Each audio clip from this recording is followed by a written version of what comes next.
Pertanyaannya tidak banyak karena bukan ditanya tapi adalah pengakuan jujur terhadap peristiwa yang kemarin terjadi. Bukan perubahan ya, tapi hanya penambahan. Di antaranya tadi adalah saat itu kemarin klien kami Teh Nur melihat terjadi pembantingan handphone milik Hera. Itu dibanting 2 kali. Kemudian ada penambahan bahwa Teh Siti sama Teh Nur itu diintimidasi. Kamu jangan ikut-ikutan ya, seperti Hera ya.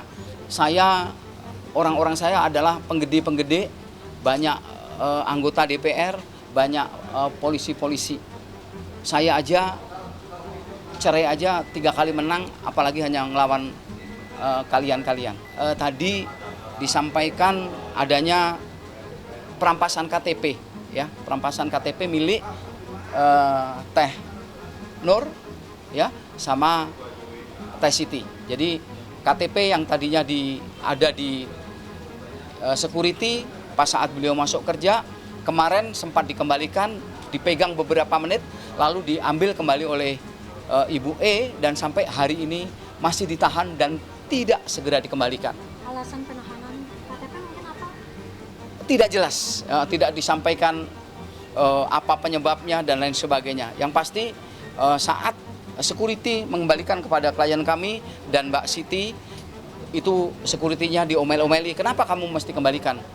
Nah setelah itu diminta kembali dari klien kami dan Mbak Siti. Mengenai perkembangan penyelidikan terkait dengan Nur yang kemudian melakukan BAP ulang begitu.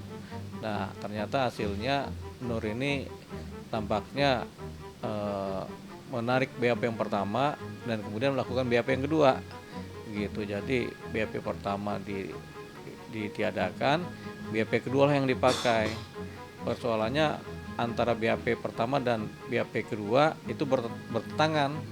Jadi BAP pertama tadinya jawabnya A, ternyata pas di BAP kedua jawabnya bukan A. Jadi itu tadi yang kemudian kita koordinasikan dengan pihak penyelidik ya.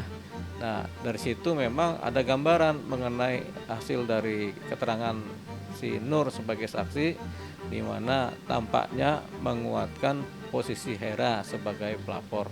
Jadi ada keterangan saksi dari Nur yang kemudian merupakan saksi kunci yang menguatkan dari laporan dari. Tapi arahnya kemana kasus ini? Itu kan pertanyaan selanjutnya kan. Jadi kalau kita bicara perkaranya Hera ini, memang pada press conference terdahulu Hera sudah menyatakan siap saling memaafkan. Artinya itu ada terbuka peluang untuk berdamai sebenarnya. Tapi karena perkaranya sudah saling lapor-melapor dan sedang dalam proses di kepolisian, jadi tentunya kita mengikuti atau mematuhi prosedur yang berlaku di kepolisian kan.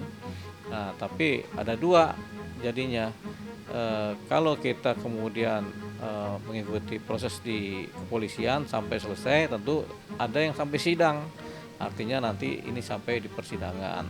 Itu yang pertama. Yang kedua, kalau kemungkinan pihaknya si Hera maupun pihaknya Bu Erin berdamai, kita tidak tahu bagaimana langkah-langkah lanjutannya, apakah terjadi perdamaian apa tidak. Tapi yang jelas kalau terjadi perdamaian berarti perkaranya selesai.